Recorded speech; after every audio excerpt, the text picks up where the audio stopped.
Mandi menjadi rutinitas yang dilakukan di pagi hari agar tubuh terasa segar dan bersih.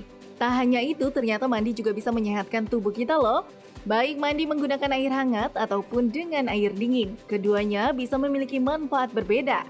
Berikut ini ada sederet manfaat mandi untuk kesehatan. Yang pertama, mandi bisa menyehatkan jantung. Jika Anda sering mandi dengan air hangat, ternyata air hangat bisa bermanfaat untuk jantung kita loh. Mandi air hangat bisa membuat jantung berdetak lebih cepat sehingga melatih jantung kita agar tetap sehat. Selain itu, mandi air hangat bisa menurunkan tekanan darah kita hingga meningkatkan fungsi jantung. Mandi juga bisa baik untuk otak dan sistem saraf. Jika Anda hobi berendam di dalam air, ternyata kegiatan yang satu ini bisa mengusir rasa stres dan kecemasan loh. Tak hanya itu, mood juga bisa lebih baik jika kita rutin berendam. Bahkan hidroterapi dapat membantu orang yang menderita multiple sklerosis.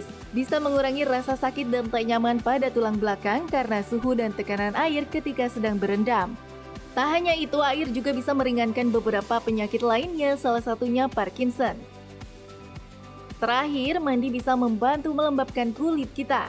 Mandi merupakan cara yang tepat untuk menghidrasi tubuh secara menyeluruh. Tubuh manusia yang sebagian besar terdiri dari air dianjurkan untuk selalu banyak mengonsumsi banyak air. Namun mandi ataupun berendam juga bermanfaat baik untuk tubuh membersihkan diri terutama ketika menggunakan air hangat. Begitu juga dengan air dingin yang memiliki manfaat lain untuk menghidrasi tubuh kita.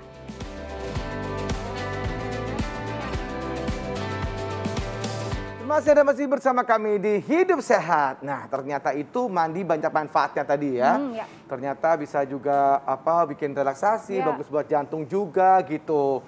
Tapi rata-rata juga bagusnya dengan menggunakan air hangat ya, Dok.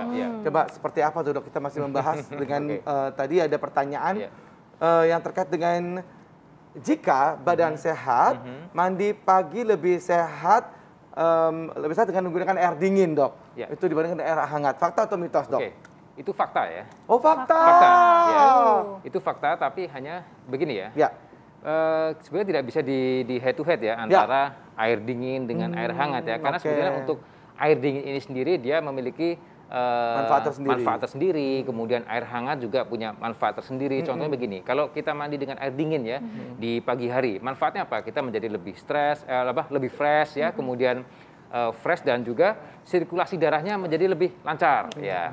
Nah, kalau mandi dengan air hangat, nah ini juga punya resiko nih. Resikonya tentunya ya, apalagi kalau terlalu lama. Nah, ini juga penting. Jadi pemirsa kalau mandi juga tidak boleh terlalu lama. Contohnya apa? Kalau dengan air hangat nanti juga ada resiko kulit kita menjadi lebih kering. Nah, itu yang harus diperhatikan. Jadi sebetulnya masing-masing punya manfaat ya. Dengan ada juga mengatakan bahwa dengan mandi di pagi hari ya dengan air dingin ya akan membuat tubuh menjadi lebih rileks ya, lebih bersemangat dan sebagainya. Ya. Nah, dokter untuk lamanya ini kan tadi jangan terlalu lama ya, Dok ya. Yang waktu ideal untuk mandi itu durasi sewajarnya berapa, Dok? Oke, ini penting sekali nih. Mungkin banyak yang belum tahu ya pemirsa ya. Jadi idealnya adalah dari penelitian 5 sampai 8 menit. Maksimal ada beberapa 5 sampai maksimal 10 menit ya, maksimal 10 menit. Jadi maksimal 10 menit. Ya, maksimal 10 menit. Itu dengan kena air terus atau sambil berendam 5 sampai 10 menit?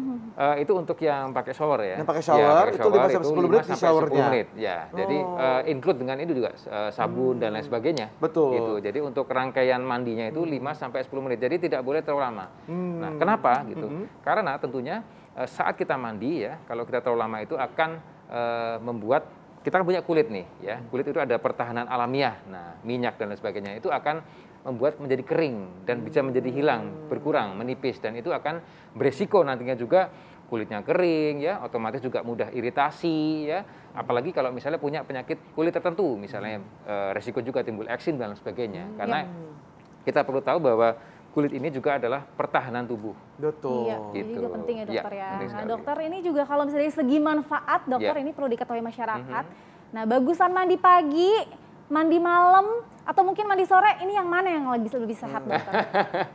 Wah, ya jadi kalau harus memilih ya, harus memilih sebenarnya tidak bisa dipilih ya. Tidak bisa di head to head gitu ya. Tidak bisa karena masing-masing memiliki manfaat tersendiri gitu. Betul sekali. Jadi mandi pagi sehat juga, mandi malam juga sehat juga gitu kan ya. Dan tadi mungkin ada yang banyak bertanya bahwa nanti mandi malam itu rematik dan segala macam, itu tidak ada hubungannya ya dok ya.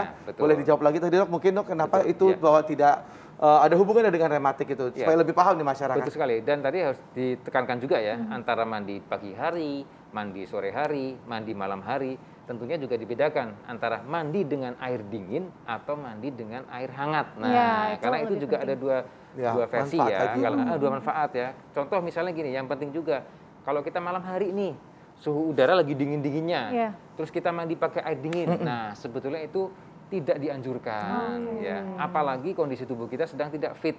Karena apa? Karena memang ada sih satu penelitian, tapi memang belum established ya, penelitiannya mengatakan bahwa dalam kondisi tubuh kita yang perubahan suhu yang tiba-tiba nih ya, misalnya kita gerah langsung kasih dingin, itu akan menurunkan sistem imun tubuh kita juga.